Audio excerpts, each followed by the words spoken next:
Hey everyone, it's your friend Ryan Rolfe with the DSM Sold team at Keller Williams Legacy Group here in Des Moines and Central Iowa, your Central Iowa referral partner. And it is time for another episode of Ryan's Reasons. Today I am talking about compliance and specifically the things you need to know in the industry and just, keeping abreast of what's going on in the world around us. So as many of you know, there is a National Association of Realtors settlement on how commissions are handled.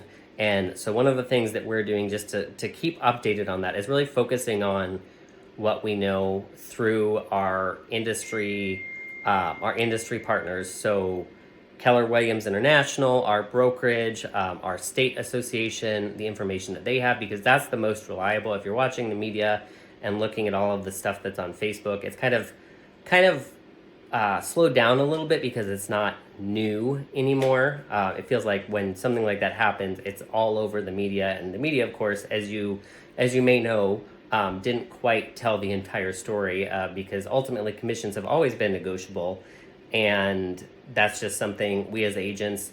The good thing that will come from this is that we have to be better at explaining how commissions work, how we get paid, on both the buyer side and the seller side. So what we're doing preemptively is using our exclusive agency agreements and agency disclosures, getting comfortable using those and talking about those with our buyer clients if we haven't used them already, and just kind of relearning some of the things that maybe we used to do and got away from or whatnot during the pandemic when things were moving more quickly.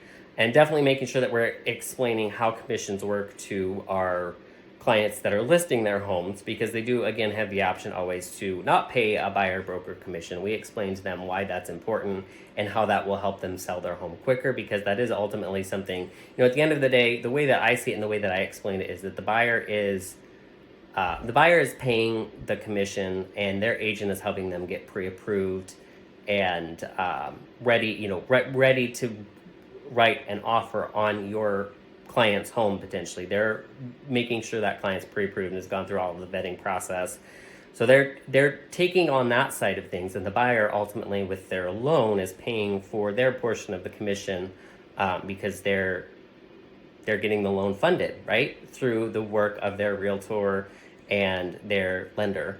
So that's one of the big things that we've been just keeping our eye on and listening to updates as they come from reliable sources.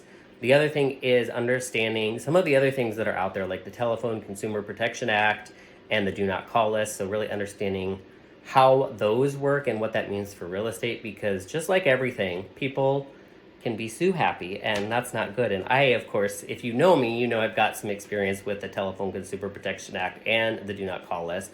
So if you've ever got questions on that and how to be compliant, feel free to reach out. I'm happy to answer those questions, because I have gone through some of the deeper things in the Telephone Consumer Protection Act and Do Not Call list. Ultimately, if you're calling your database and you are, and they know and trust you, and you have the opt-in from them, either verbally or written, you can keep reaching out to them. If you're calling expireds for sale by owners, you need to be checking the Do Not Call list and making sure you are following the rules of the Telephone Consumer Protection Act. Those are the 2 or 3 big things in the real estate space right now that we're always paying attention to.